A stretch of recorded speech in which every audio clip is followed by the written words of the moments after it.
تو آئیے آج سے آپ کے اپنے ہی چینل راہی اسٹوڈیو پر بی پی ایس سی کے تعلق سے اور یہ 7واں فیز جو B P S C conduct کروائے گا یا بی پی ایس سی اس کا امتحان لے گا، اس کے تعلق سے جو اردو ہے تقریباً میرے خیال سے 175 نمبر کا اردو ہے۔ اگر کوئی آدمی اردو وشے لیتا ہے یا اردو زبان لیتا ہے تو 175 نمبر کا ہے۔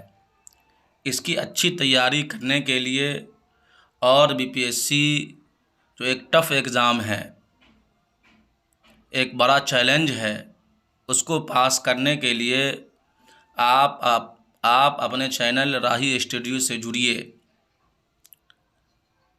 تو چلیے اردو کے تعلق سے کچھ قواعد اور کچھ سوالات و جواب آپ حضرات کے سامنے رکھتے ہیں۔ آپ حضرات بہت سارے چینل کو دیکھے ہوں گے یا بہت سارے حضرات کے ویڈیو دیکھے ہوں گے۔ کہیں آپ دیکھے ہوں گے کہ کوئی کہہ رہا ہے کہ 699 روپیہ میں ہمارے یہاں کورس خریدیے، تو کوئی یہ کہہ رہا ہے کہ 799 روپیے میں ہمارے یہاں کورس خریدیے۔ لیکن آپ ہمارے چینل پہ آئیے، ہم آپ سے کوئی فیس نہیں لیں گے، بلکہ فری میں B P S C Urdu کی تیاری کرائی جائے گی اور اچھی تیاری کرائی جائے گی۔ تو چلیے ہم ویڈیو کو شروع کرتے ہیں۔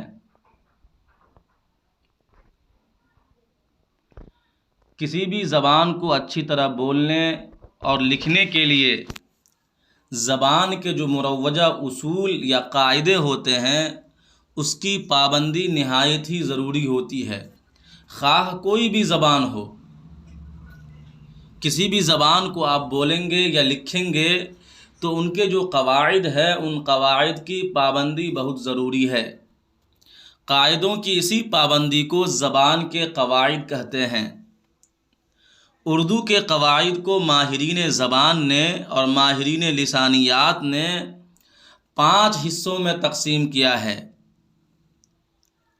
یعنی ماہرین زبان نے اردو کے قواعد کو 5 حصوں میں تقسیم کیا ہے اور اس کی 5 قسمیں بتائی ہے۔ ایک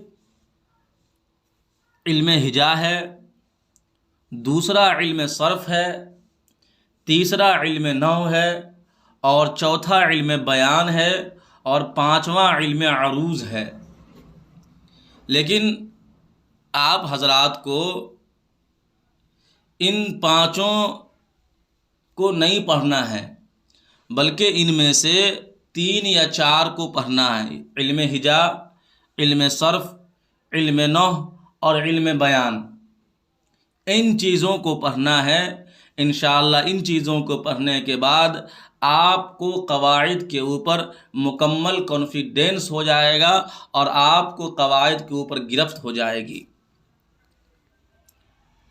دیکھیے جو 5 حصوں میں ماہرین زبان نے تقسیم کیا ہے اس میں سے پہلا ہے علم ہجا۔ علم ہجا کے کیا معنی ہیں؟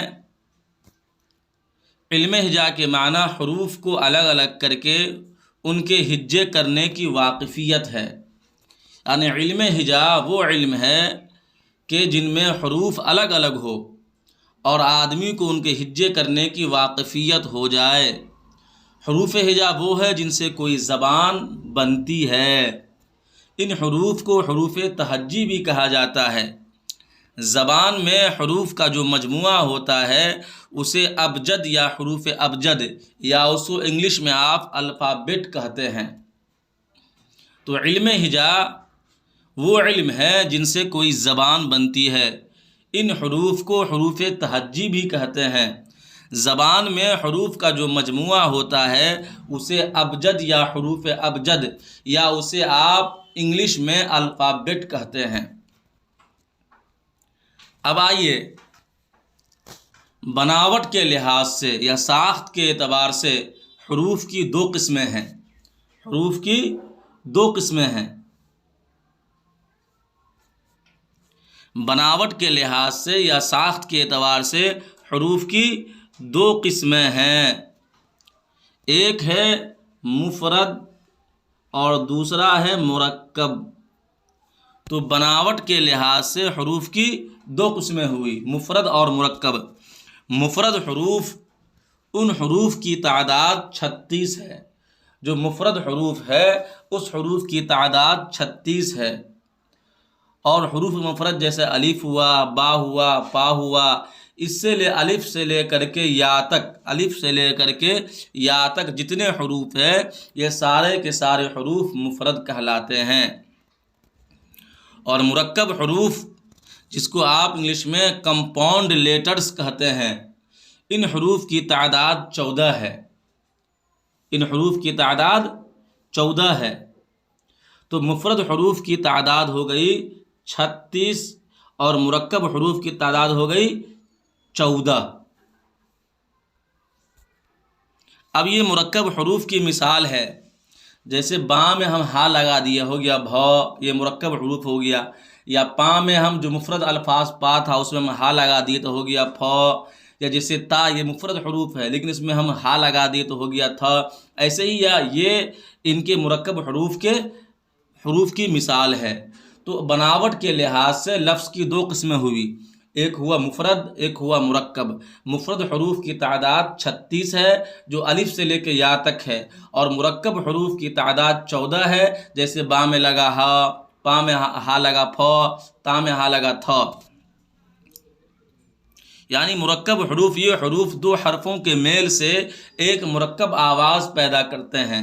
جیسے با میں ہم ہا لگا دی تو ہو گیا بھا، تو یہ مرکب الفاظ پیدا کرتا، آواز پیدا کرتا ہے۔ انہیں حکاری حروف بھی کہا جاتا ہے۔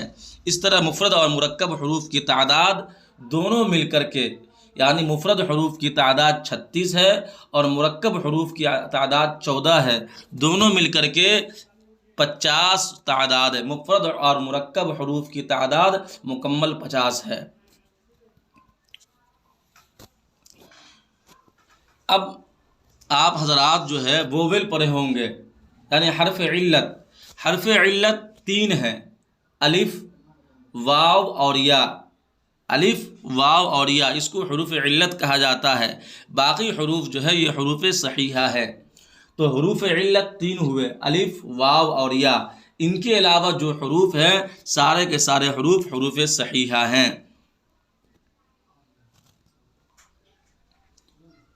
چونکہ اردو زبان ہندی، فارسی، عربی، انگریزی وغیرہ کی کئی زبانوں سے مل کر بنی ہے، اس میں ہندی، فارسی اور عربی کے حروف بھی موجود ہے۔ مثلاً سا ہوا، یا ہا ہوا، یا زال ہوا، یا صاد ہوا، یا زاد ہوا، یا تو ہوا، یا زو ہوا، یا عین یا قاف، یہ سب جو ہے یعنی سا، ہا، زال، صاد، زاد، تو، زو، عین، قاف، یہ عربی حروف ہے۔ چونکہ اردو کا معنی آتا ہے لشکر، اردو کا معنی ہے لشکر، فوج یا لشکر، تو لشکر میں بہت سارے لوگ ہوتے ہیں۔ ایسے ہی اردو جو ہے اس میں عربی بھی ہے، فارسی بھی ہے، ترکی بھی ہے، ہندی بھی ہے، سنسکرت ہے، سب سے مل کر اردو لفظ بنا ہے۔ لہٰذا اردو میں جو سا ہے، ہا ہے، زال ہے، صاد ہے، زاد ہے، تو ہے، زو ہے، عین ہے، قاف ہے، یہ سب کے سب عربی حروف ہیں۔ ایسے ہی ٹا، ڈال، را، یہ خالص ہندی حروف ہیں۔ عربی، فارسی زبانوں میں یہ حروف نہیں پائے جاتے ہیں، اس لیے جن لفظوں میں ٹا، ڈال، را وغیرہ میں سے کسی بھی ایک حرف کا استعمال ہو اس کو ہندی زبان کا لفظ سمجھا جاتا ہے۔ ایسے ہی زا، فا، خا، غین کی جو آوازیں ہیں یہ ہندی میں نہیں ہیں، جبکہ عربی، فارسی میں پائی جاتی ہے۔ زا کا استعمال عربی اور ہندی زبانوں میں نہیں ہے، یہ حروف خالص فارسی زبان کا ہے۔ انہی مفرد اور مرکب حروف کے ذریعے اردو زبان نے تحریری شکل اختیار کی۔ جو میں نے بتایا کہ اردو میں جو الفاظ ہے بعض ہندی ہے، بعض خالص فارسی ہے، بعض خالص عربی ہے۔ جیسے خالص عربی زبان جو ہے وہ سا ہے، ہا ہے، زال ہے، صاد ہے۔ ایسا ہی خالص جو ہندی زبان ہے ہندی حروف ہے، وہ ٹا ہے، ڈال ہے، را ہے، یہ خالص ہندی حروف ہے۔ ایسے ہی زا، فا، خا، غائن، یہ ہے جو ہندی میں نہیں ہے بلکہ عربی اور فارسی میں پائی جاتی ہے۔ ایسے ہی زا کا استعمال جو ہے عربی اور ہندی میں نہیں ہے، یہ حروف خالص فارسی زبان کا لفظ ہے۔ انہی مفرد اور مرکب حروف کے ذریعے اردو زبان نے تحریری شکل اختیار کی ہے، تو لفظ کو صحیح طور پر استعمال کرنے یا صحیح طور سے ادا کرنے کو تلفظ کہا جاتا ہے۔ یعنی لفظ کو صحیح طور پر استعمال کرنے یا صحیح طور سے ادا کرنے کو تلفظ کہتے ہیں۔ صحیح تلفظ کے لیے آپ حضرات بھی جانتے ہیں کہ اعراب کا جاننا نہایت ہی ضروری ہے۔ ان کے علاوہ حروف تہجی کی دو قسمیں ہیں۔ حروف تہجی کی دو قسمیں ہیں تلفظ کے اعتبار سے، ایک تو حروف شمسی ہے اور ایک حروف قمری ہے۔ حروف تہجی کی تلفظ کے اعتبار سے دو قسمیں ہیں، ایک حروف شمسی ہے اور ایک حروف قمری ہے۔ حروف شمسی 14 حروف ہے، جیسے تا ہے، سا ہے، دال ہے، زال ہے، را ہے، زا ہے، سین ہے، شین ہے، صاد ہے، زاد ہے، تو ہے، زو ہے، لام ہے، نون ہے۔ یہ 14 حروف جو ہیں یہ حروف شمسی کہلاتے ہیں، اور حروف قمری یہ 13 ہے۔ حروف قمری یہ 13، جسے با، جیم، حا، خا، عین، غین، فا، قاف، کاف، میم، واو، ہا۔ تو آپ کو معلوم ہوا کہ حروف تہجی کی دو قسمیں ہیں تلفظ کے اعتبار سے، اور آپ نے جانا کہ حروف تہجی یہ زبان، حروف تہجی وہ ہے جن سے کوئی زبان بنتی ہے، حروف تہجی وہ ہے جن سے کوئی زبان بنتی ہے۔ تو حروف تہجی کی دو قسمیں ہوئی تلفظ کے اعتبار سے، ایک حروف شمسی ہے اور ایک حروف قمری ہے۔ حروف شمسی 14 ہیں اور حروف قمری 13 ہیں۔ یہ حروف شمسی کی مثال ہیں اور یہ حروف قمری کی مثال ہیں۔ اب آئیے اعراب۔ اعراب ان علامتوں یا حرکات کو کہا جاتا ہے جن کے ذریعے حروف کا آپس میں میل ہوتا ہے یا وہ ایک دوسرے سے جڑتے ہیں۔ اعراب ان علامتوں یا حرکات کو کہا جاتا ہے جن کے ذریعے حروف کا آپس میں میل ہوتا ہے یا وہ ایک دوسرے سے جڑتے ہیں۔ اعراب کی غلطی سے لفظ کچھ سے کچھ بن جاتا ہے۔ اگر آپ کو اعراب لگانا صحیح سے نہیں آتا ہے، جیسے لکھا ہو دال اور نون، اگر کسی کو اعراب لگانا نہیں آتا ہے تو دن کو وہ دن پڑھے گا یا دن پڑھے گا، تو اعراب کی غلطی سے لفظ کچھ سے کچھ بن جاتا ہے۔ اس لیے اعراب کا علم اور ان کا درست استعمال اردو زبان کا بنیادی حصہ ہے۔ اعراب ہی کی مدد سے الفاظ کے ہجے کیے جاتے ہیں۔ جب اعراب لگانے میں غلطیاں ہوتی ہے تو ہم اسے غلط تلفظ کا نام دیتے ہیں۔ مختصر طور پر ہم یہ کہہ سکتے ہیں کہ تلفظ کا براہ راست تعلق اعراب کے غلط یا درست استعمال سے ہے۔ بالکل صحیح بات ہے۔ یعنی اعراب ان علامتوں یا حرکات کو کہا جاتا ہے جن کے ذریعے حروف کا آپس میں میل ہوتا ہے۔ جیسے مان لیجئے یہ دال ہے، یہ نون ہے، تو اعراب ان علامتوں یا حرکات کو کہا جاتا ہے جن کے ذریعے حروف کا آپس میں، تو دال ایک حروف ہے، نون ایک حروف ہے، تو اس میں جو اعراب لگائیں گے دال کے نیچے زیر، تو یہ اعراب ہوا۔ ان سے ان دونوں حروفوں کا میل ہو جائے گا، دال نون زیر دن۔ اگر کسی کو اعراب نہیں آتا ہے تو اعراب میں وہ غلطی کرے گا، دن پڑھے گا، دن پڑھے گا۔ اس لیے اعراب کا جاننا نہایت ہی ضروری ہے۔ اس لیے کہا جاتا ہے کہ تلفظ کا براہ راست تعلق اعراب کے غلط یا درست استعمال سے ہے۔ اردو، عربی اور فارسی تینوں زبانوں میں اعراب زبر، زیر پیش اور جزم ایک جیسے ہیں۔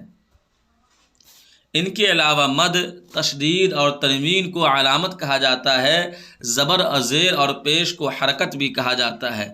تو اردو، عربی اور فارسی تینوں زبانوں میں اعراب جو ہے وہ زبر ہے، زیر ہے، پیش ہے اور جزم ہے۔ ان کے علاوہ مد بھی ہے، تشدید بھی ہے اور تنوین بھی ہے۔ اس کو علامت کہتے ہیں۔ مد، تشدید اور تنوین کو علامت کہا جاتا ہے، اور زبر، زیر پیش کو یہ آپ حضرات تو جانتے ہیں کہ زبر اور زیر پیش کو حرکات کہا جاتا ہے۔ جن حروف کو ان کے ذریعے حرکت ہوتی ہے انہیں متحرک حروف کہا جاتا ہے، یعنی جن حرف پر حرکت ہو ان حروف کو متحرک کہتے ہیں۔ جیسے مان لیجئے یہ ہا ہے، ہا، ہا کے اوپر اگر ہم زبر کی حرکت دیں گے تو اب یہ متحرک الفاظ ہو گیا، یا اسے ہم پیش کی حرکت دیں گے تو یہ ہو گیا، یہ بھی حرکت ہوا لیکن اس پہ پیش ہو گیا اب۔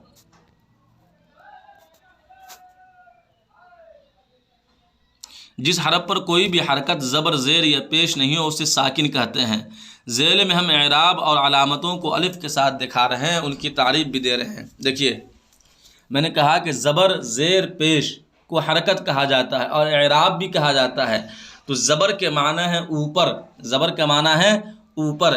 ایک زبر کہتے ہیں ایک ترچھی لکیر ہے جو کسی لفظ میں حرف کے اوپر لگتی ہے، جیسے میں نے ابھی لگایا کہ یہ ہا ہے، ہا کے اوپر یہ زبر لگے تو یہ ترچھی لکیر ہے جو یہ ہا کے اوپر لگا ہے، اس لیے اسے زبر کہتے ہیں۔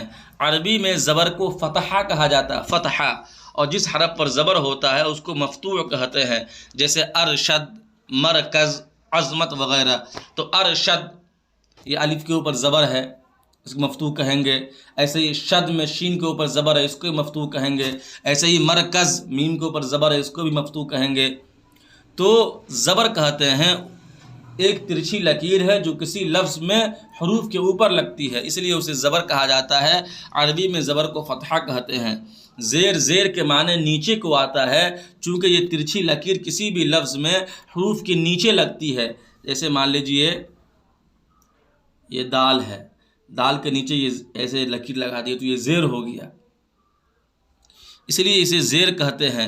عربی زبان میں زیر کو کسرہ کہتے ہیں، اور جس حرف کے نیچے زیر لگتا ہے اس کو مکسور کہتے ہیں، جیسے دن، دل، گن، جن، شریر، شریف، معراج میں دال، کاف، جیم، را، میم وغیرہ یہ مکسور ہے۔ پیش، جس حرف پہ یہ نشانی ہوتی ہے اسے ادا کرتے وقت زبان آگے کو جاتی ہوئی معلوم ہوتی ہے، اس لیے اس حرکت کو پیش کہتے ہیں، جیسے چپ، گل، سکھ، مکھرا، بلبل۔ وسعت میں چا ہے، یعنی چپ میں جو چا ہے، ایسے گل میں جو کاف ہے، ایسے سکھ میں جو سین ہے، ایسے مکھرا میں جو میم ہے، ایسے بلبل میں جو با ہے، ایسے وسعت میں جو واو ہے، ان سب کے اوپر پیش ہے۔ جزم کا دوسرا نام سکون ہے۔ جس حرف پر یہ علامت ہوتی ہے وہ متحرک نہیں ہوتا ہے، بلکہ اس سے پہلے والا حرف اپنے اعراب کے مطابق اس سے جڑ جاتا ہے۔ مثلا مزدور میں زا کے اوپر جو یہ جزم ہے، یہ سکون ہے، تو یہ جو ہے اپنے سے پہلے والا حروف پر یہ جڑ گیا ہے، مزدور۔ ایسا ہی برباد، ایسا ہی کرم، مقصد، مطلب، غافل وغیرہ میں زا، را، میم، قاف، دال، تو، با، الف، لام وغیرہ پر جزم ہے۔ مد یہ بھی ایک علامت ہے، اس کے معنی آتے ہیں لمبا کرنا۔ مد یمد، مدن کے معنی آتے ہیں کھینچنا، یعنی لمبا کرنا۔ جس الف پر مد ہو اس سے دگنی آواز نکلتی ہے، وہ لمبا کر کے پڑھا جاتا ہے، جیسے الف مد زبر آ۔ ایسے الف کو جس پر مد ہو اس کو الف ممدودہ کہا جاتا ہے، مثلا آگ، آم، آری، آلو۔ تو جس حرف پر مد ہو اس حرف کو الف ممدودہ کہتے ہیں۔ تشدید، جب کسی لفظ میں کوئی حرف دوبارہ پڑھا جاتا ہے تو اس پر تشدید لگتی ہے۔ جس حرف پر تشدید لگتی ہے اس کو مشدد کہتے ہیں۔ مشدد، تشدید دیا ہوا لفظ۔ مشدد حرف پہلی بار ساکن، دوسری بار متحرک پڑھا جاتا ہے۔ اگر آپ اس کا ہجے کریں گے تو کہیں گے جیسے امی ہے تو کہیں گے الف میم زبر ام، میم یا زیر می۔ تو پہلی مرتبہ میں یہ ساکن پڑھا جاتا ہے، دوسری مرتبہ میں متحرک پڑھا جاتا ہے۔ تو تشدید، جب کسی لفظ میں کوئی حرف دوبارہ پڑھا جاتا ہے اس کو تشدید لگتی ہے۔ جس حرف پر تشدید لگتی ہے اس کو مشدد کہا جاتا ہے۔ مشدد حرف پہلی بار ساکن اور دوسری بار متحرک پڑھا جاتا ہے، مثلا امی، ذرہ، ملت، چکی، مٹی وغیرہ لفظوں میں میم ہے، را ہے، لام ہے، کاف ہے، ٹا ہے، یہ مشدد حروف ہے۔ تنوین، کسی لفظ کا آخری حرف پر نون نہ ہونے کے باوجود، ایک تو نون ہے تو تنوین ہوگا، جیسے تانون زبر تن۔ ایک ہے کہ نون نہ ہونے کے باوجود نون کی آواز پیدا کرے تو اس پر تنوین کی علامت لگاتے ہیں، اور تنوین کی علامت معلوم ہے کہ آپ کو الف دو زبر لگتا ہے، جیسے یہ تنوین کی علامت ہے، یہ تنوین کی علامت ہے. جیسے مجبوراً میں، مثلاً میں، اتفاقاً، اجمالاً، حرفاً، فوراً وغیرہ. اعراب اور علامتوں کے علاوہ حسب ذیل اصطلاحات کو بھی جاننا نہایت ضروری ہے. ایک تو آپ نے پڑھا الف ممدودہ، الف ممدودہ یعنی جس حرف کے اوپر مد ہو وہ الف ممدودہ ہے. اور ایک ہے الف مقصورہ. الف مقصورہ کے معنی ہے کم کیا ہوا یعنی چھوٹا کیا ہوا. جس حرف کے اوپر الف کا چھوٹا سا کھڑا نشان ہو وہ الف مقصورہ کہلاتا ہے. یہ آواز بھی الف ہی کی دیتا ہے، جیسے اعلیٰ، جیسے سلمہ، جیسے ادنا، جیسے فتویٰ. تو الف ممدودہ میں چونکہ اس کے اوپر مد ہوتا ہے، لیکن الف مقصورہ میں اس کے اوپر کھڑا زبر ہوتا ہے، جیسے موسیٰ، عیسیٰ. تو الف کی بھی دو قسمیں ہو گئی، الف ممدودہ، الف مقصورہ. الف ممدودہ جس کے اوپر مد ہو، اور الف مقصورہ جس کے اوپر کھڑا نشان ہو یا کھڑا زبر ہو.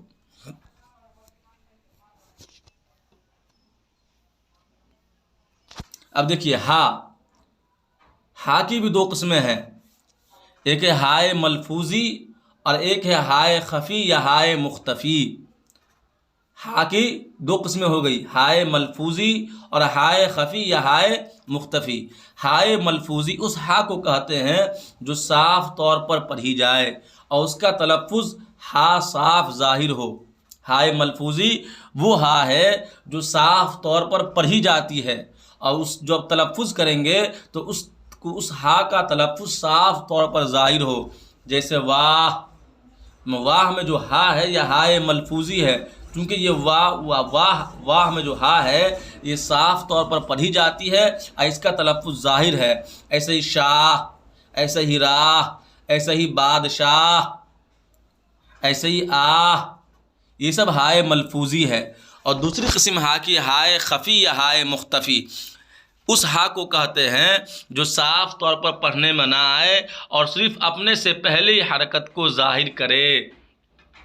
تو ہائے خفی کا معنی چھپا ہوا، مختفی کا معنی چھپا ہوا، یعنی جو صاف طور پر پڑھنے میں نہ آئے، صاف طور پر ظاہر نہ ہو، اس کو ہائے خفی یا ہائے مختفی کہتے ہیں. مثلا نامہ، خامہ، نالہ، آلہ، ہنگامہ میں جو ہا ہے ان میں جو ہے صاف طور پر ہا نہیں پڑھا جاتا ہے. اب دیکھیے حروف علت میں نے کہا تھا کہ 3 ہیں، واو، الف، یا. تو الف کی بھی 2 قسمیں ہو گئی، الف مقصورہ اور الف ممدودہ. ایسے ہی واو کی بھی 3 قسمیں ہیں. واو کی 3 قسمیں ہیں. واو کی 3 قسمیں. کتنی قسمیں ہیں واو کی؟ 3 قسمیں ہیں. ایک ہے واو معروف، ایک ہے واو معروف،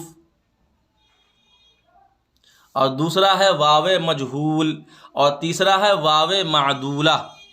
تو واو کی جو ہے 3 قسمیں ہوئی، واو معروف، واو مجہول اور واو معدولہ.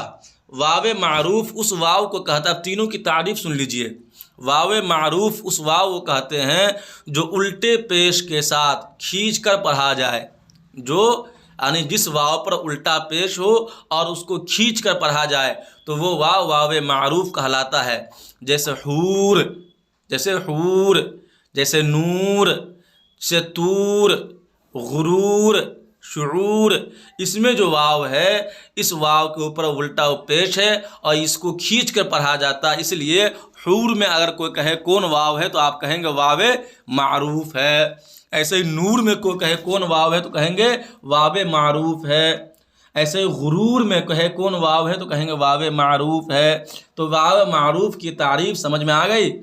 واو معروف اس واو کہتے ہیں جو الٹے پیش کے ساتھ کھینچ کر پڑھا جائے، جیسے حور ہوا، نور ہوا، طور ہوا، غرور ہوا. واو کی دوسری قسم ہے واو مجہول. واو مجہول اس واو کو کہا جاتا ہے جس کے پہلے الٹا پیش نہ ہو.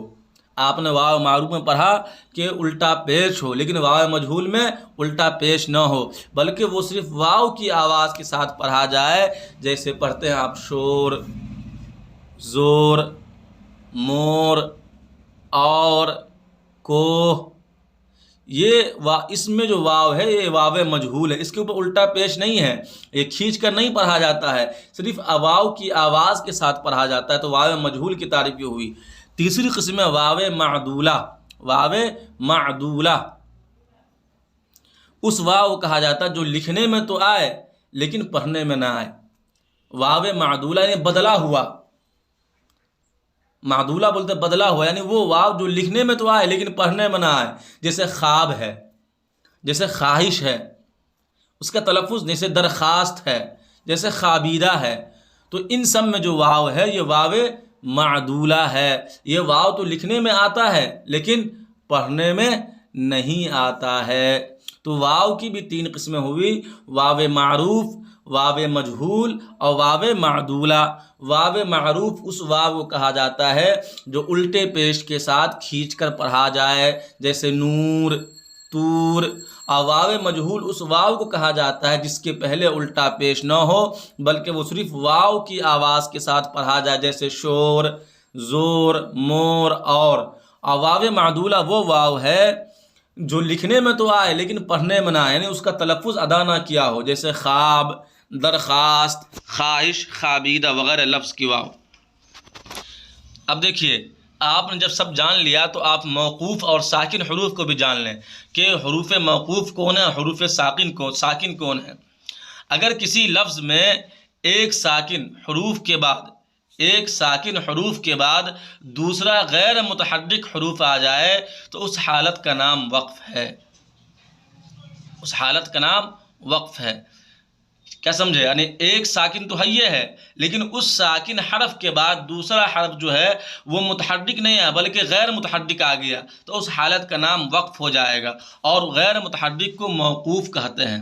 مثلا گیند دیکھیے، نون ساکن ہے لیکن اس کے بعد جو دال آیا ہے یہ غیر متحرک ہے، لہٰذا یہ موقوف ہو جائے گا. ایسے ہی غیور یا غیوران میں نون ہے جو واو ہے، ٹھیک ہے. تو یہ جو ہے تو موقوف اور ساکن، موقوف ہوا کہ اگر کسی لفظ میں ایک ساکن حرف کے بعد دوسرا غیر متحرک حرف آ جائے تو اس حالت کا نام وقف ہے اور اس غیر متحرک کو موقوف کہتے ہیں. مثلا گیند ہے، یا مان لیجیے بھید ہے، یا مان لیجیے کریم ہے. تو دیکھیے گیند نون بھی ساکن ہے لیکن اس کے بعد جو لفظ آ رہا ہے یہ بھی غیر متحرک آ رہا ہے. ایسے ہی بھید یا ساکن ہے لیکن اس کے بعد جو حرف آ رہا ہے یہ بھی غیر متحرک آ رہا ہے. تو اتنی بات آپ کو سمجھ میں آ گئی ہوگی. صرف اور نحو کچھ حروف سے مل کر ہی لفظ بنتا ہے. آپ کو پہلے ہی بتایا گیا تھا کہ حروف سے مل کر ہی لفظ بنتا ہے، کئی لفظوں سے مل کر جملہ بنتا ہے. دیکھیے حروف سے مل کر یعنی مفرد حروف ہے تو ان حروف کو ملا کر کے جو ہے لفظ بنتا ہے اور لفظوں سے جملہ بنتا ہے. لفظ جو ہے یہ جملے کا سب سے چھوٹا جز ہے. تو حروف کو مرکب کر کے اور حروف کو ملا کر کے لفظ بنتا ہے اور لفظوں سے جملہ بنتا ہے. لفظ جو ہے یہ جملے کا سب سے چھوٹا جز ہے. ہر لفظ اپنا کوئی نہ کوئی معنی رکھتا ہے. بالکل صحیح بات ہے. تنہا لفظ کوئی مفہوم ادا نہیں کرتا، جیسے با ہے یا سا ہے، یہ تنہا لفظ ہے، یہ کوئی معنی ادا نہیں کرتا ہے جب تک کہ وہ جملے میں استعمال نہ ہو. اردو قواعد کے اصول مرتب کرنے والوں نے آسانی کے لیے جملے کو 2 حصوں میں تقسیم کیا ہے.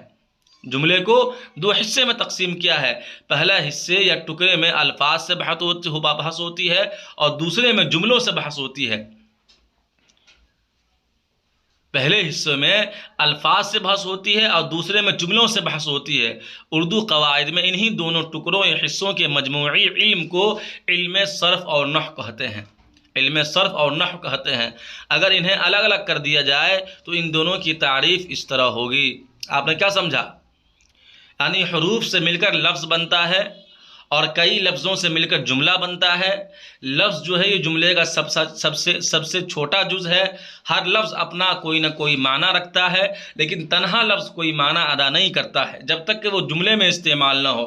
یہی وجہ ہے کہ اردو قواعد کے جو اصول مرتب کرنے والے ہیں انہوں نے آسانی پیدا کرنے کے لیے جملے کو 2 حصوں میں تقسیم کیا. پہلا حصہ پہلے حصے یا پہلے ٹکڑے میں الفاظ سے بحث ہوگی اور دوسرے حصے یا دوسرے ٹکڑے میں جملے سے بحث ہوگی۔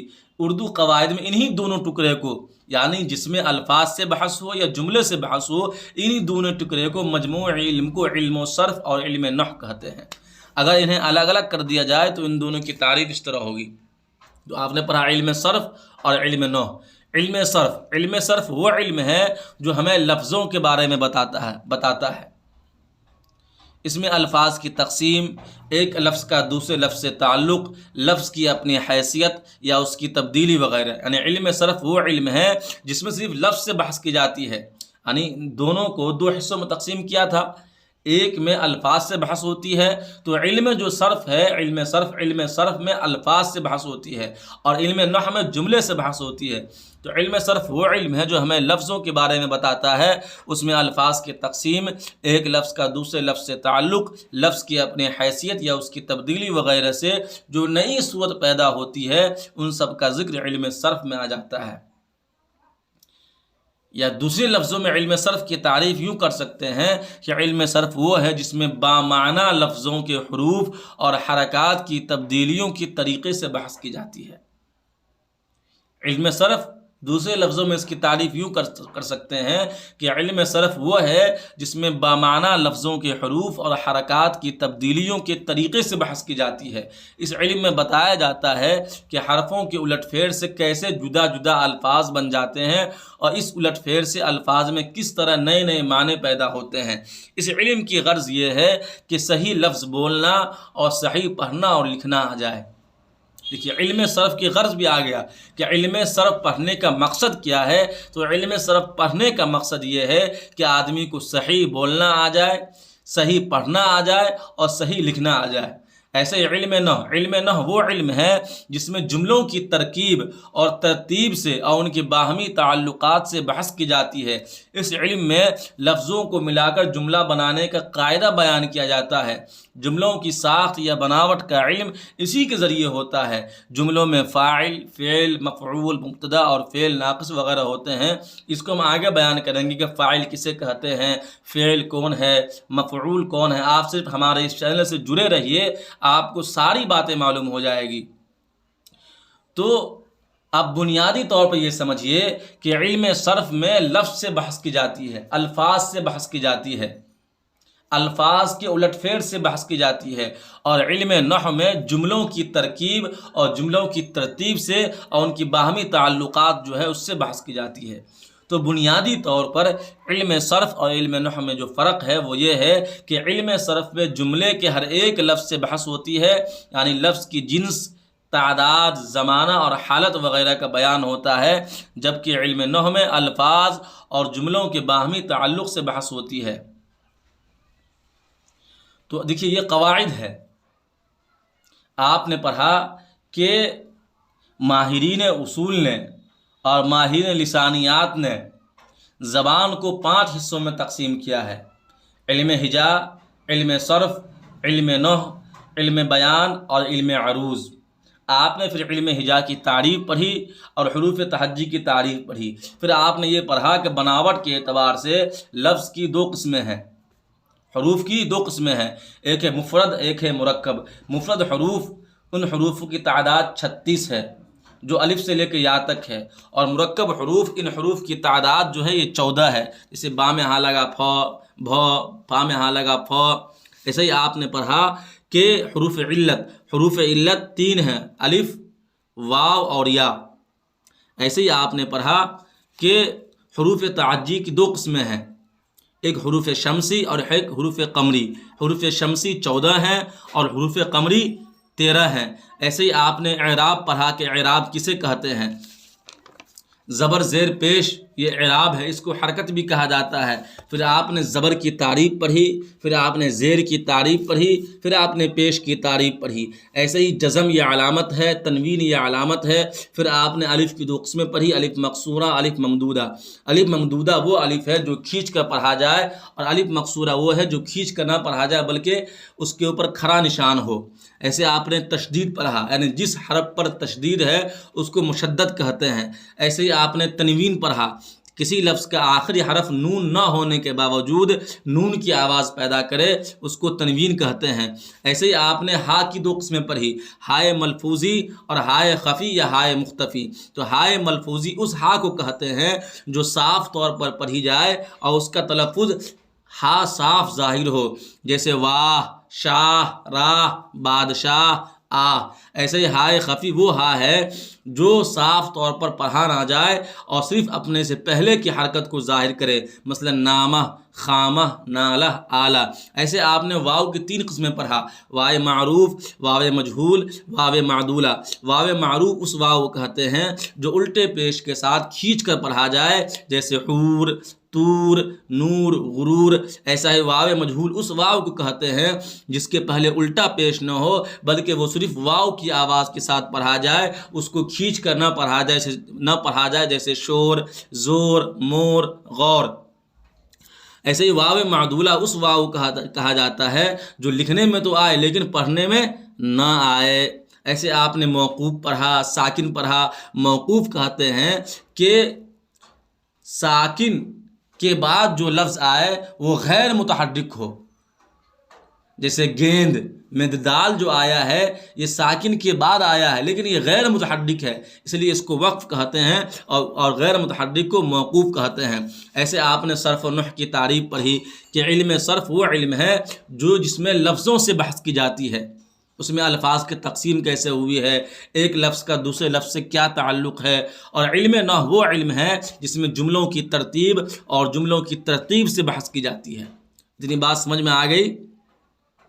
اب کچھ سوالات ہیں، انہی جو قواعد میں نے پڑھایا ہے، جو قواعد آپ نے پڑھا ہے، اسی قواعد کے تعلق سے ہم نے کچھ سوالات تیار کر کے لائے ہیں تاکہ آپ کو یہ قواعد زبان زد ہو جائے اور آپ کو یہ قواعد یاد ہو جائے۔ تو دیکھیے آپ حضرات کمنٹ میں اس کا جواب دیں گے۔ پہلا سوال یہ ہے کہ جس حرف پر زبر ہوتا ہے اسے کیا کہتے ہیں؟ جس حرف پر زبر ہوتا ہے اسے کیا کہتے ہیں؟ آپ حضرت پہلے بتائیے، جس حرف پر زبر ہوتا ہے اسے کیا کہتے ہیں؟ آپ نے پڑھا ہے، اسے ہم اور آپ مفتوح کہتے ہیں۔ کیا کہتے ہیں؟ مفتوح کہتے ہیں۔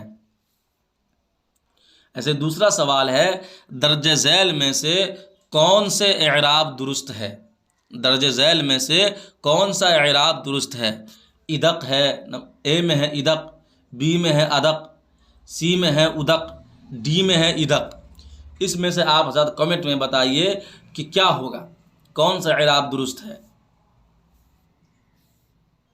درج ذیل میں سے کون سا اعراب درست ہے؟ تو یہ بی صحیح ہے، بی، ادق، ادق۔ سوال نمبر 3، جس حرف پر تشدید ہوتا ہے اسے کیا کہتے ہیں؟ جس حرف پر تشدید ہوتا ہے اسے ہم اور آپ مشدد کہتے ہیں، مشدد کہتے ہیں۔ چوتھا سوال ہے کہ حروف تہجی کسے کہتے ہیں؟ حروف تہجی کسے کہتے ہیں؟ نمبر 1 میں ہے حروف کا مجموعہ، نمبر بی میں ہے متحرک الفاظ، نمبر سی میں ہے الف سے یا تک کے حروف، اور نمبر ڈی میں ہے ساکن حروف کا مجموعہ۔ آپ حضرات کمنٹ میں بتائیں۔ تو حروف تہجی الف سے یا تک کے حروف کے مجموعے کو کہتے ہیں، یعنی سی۔ اردو حروف تہجی میں حروف شمسی کی کل تعداد کتنی ہے؟ اردو حروف تہجی میں حروف شمسی کی کل تعداد کتنی ہے؟ نمبر 1 میں ہے 17، نمبر بی میں ہے 13، نمبر سی میں ہے 15، نمبر ڈی میں ہے 14۔ حروف شمسی کی تعداد آپ حضرات کمنٹ میں بتائیں۔ حروف تہجی میں حروف شمسی کی جو کل تعداد ہے وہ 14 ہے، 14۔ چھٹا سوال ہے، ذیل میں سے کون سا حرف حروف قمری کے ذیل میں آتا ہے؟ میں نے بتایا تھا ابھی کہ حروف کی 2 قسمیں ہیں، حروف شمسی اور حروف قمری۔ حروف شمسی 14 ہیں اور حروف قمری 13 ہیں۔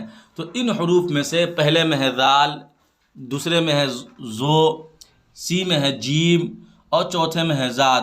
تو کون سا حرف حروف قمری ہے؟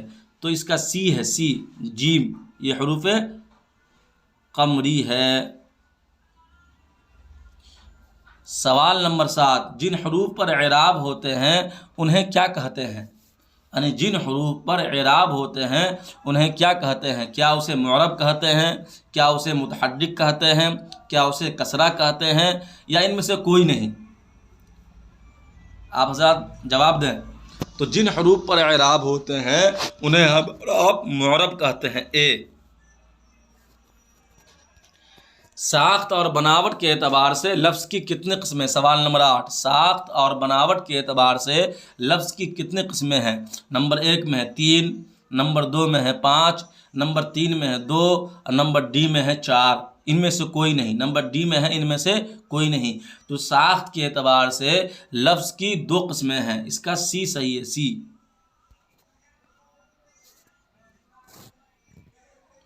سوال نمبر 9، ذیل میں سے مفرد لفظ کون سا ہے؟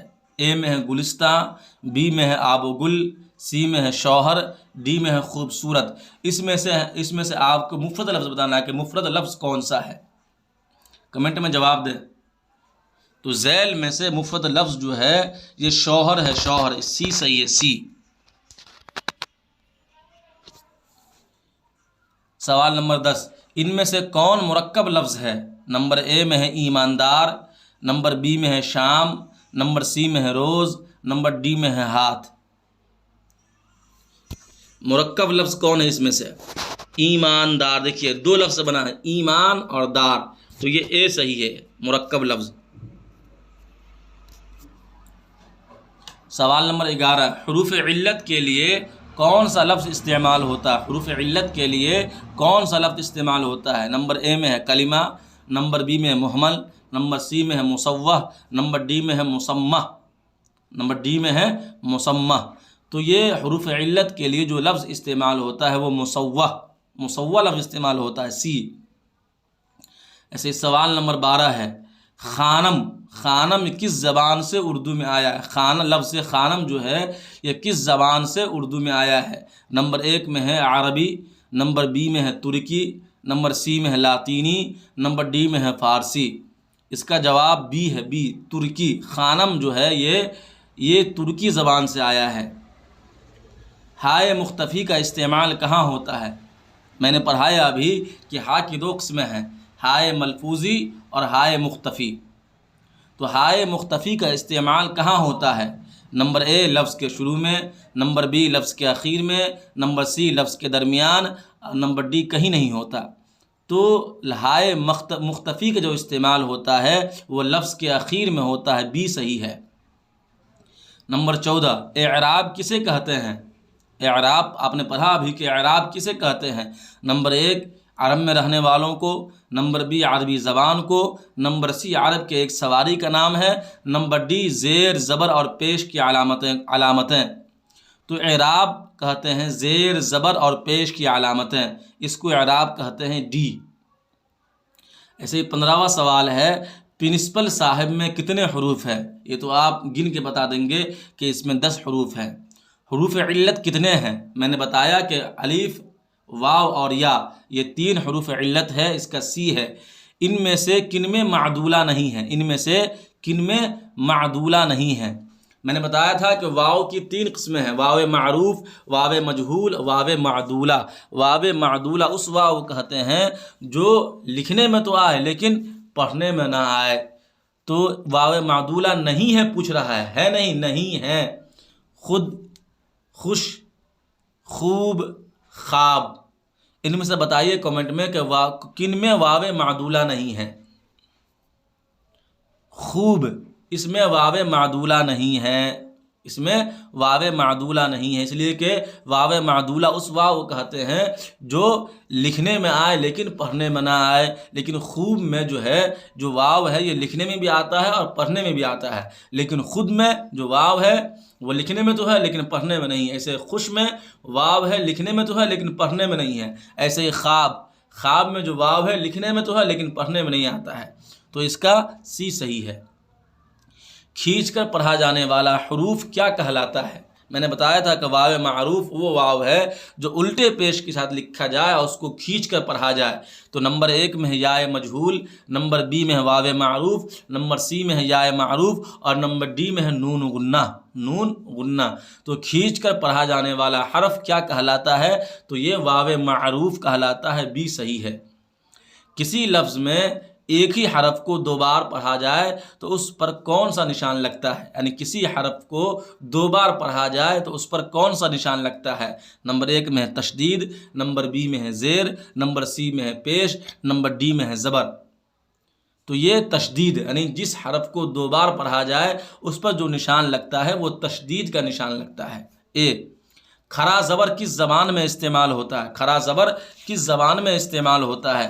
آپ حضرات کمنٹ میں بتائیں کھڑا زبر جو ہے یہ کس زبان میں استعمال ہوتا ہے؟ نمبر 1 میں ہے عربی، نمبر 2 میں ہے فارسی، نمبر 3 میں ہے ترکی، نمبر 4 میں ہے اردو. تو کھڑا زبر جو استعمال ہوتا ہے وہ عربی زبان میں استعمال ہو، جیسے سلمہ، موسیٰ، عیسیٰ. تو اس کا اے صحیح ہے. بناوٹ کے اعتبار سے لفظ کی کتنے قسمیں ہیں؟ میں نے بتایا تھا کہ بناوٹ کے اعتبار سے لفظ کی کتنے قسمیں بتایا تھا میں نے؟ 2 قسمیں میں نے بتایا تھا. 2 قسم بناوٹ کے اعتبار سے لفظ کی 2 قسمیں ہیں، مفرد اور مرکب.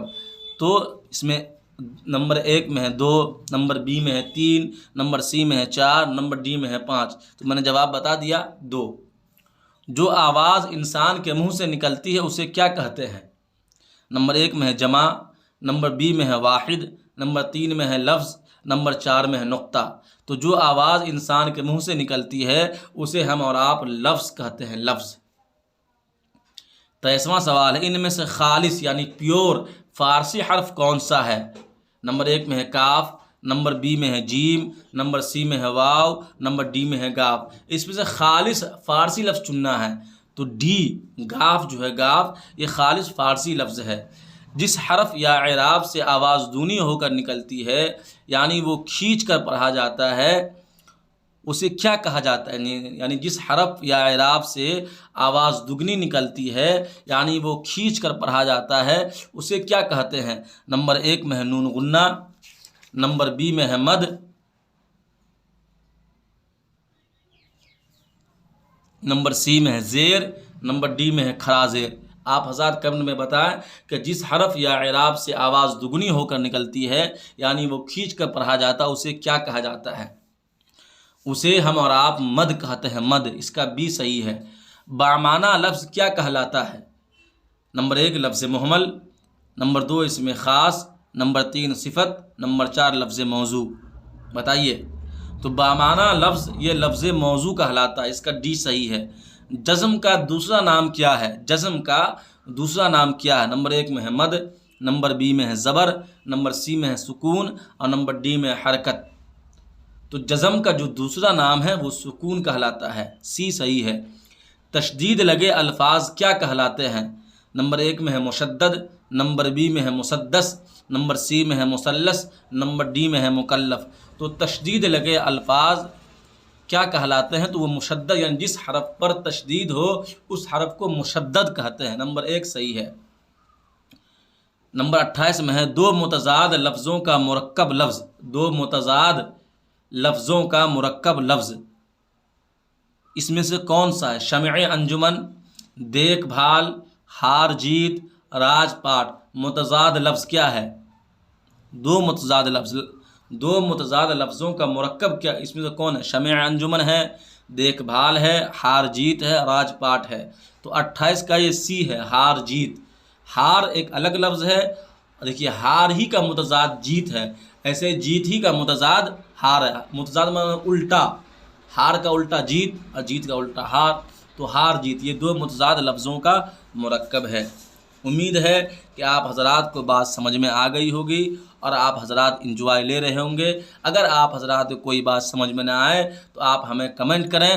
ہم اگر اتنی محنت سے پڑھا رہے ہیں تو آپ کی ذمہ داری ہے کہ آپ بھی محبت کریں اور آپ بھی کمنٹ کریں، لائک کریں اور ویڈیو کو سبسکرائب کریں اور چینل کو بھی سبسکرائب کر لیں، تاکہ جب بھی ہم پڑھائیں یا جب بھی ہم کوئی چیز اس تعلق سے ڈالیں تو آپ حضرات تک نوٹیفیکیشن پہنچ جائے، پھر آپ اس کے ذریعے ایک اچھی تیاری کر لیں اور انشاءاللہ BPSC کا جو ایگزام ہے آپ اس کو کوالیفائی کر لیں۔ ہماری دعا آپ حضرات کے ساتھ ہے۔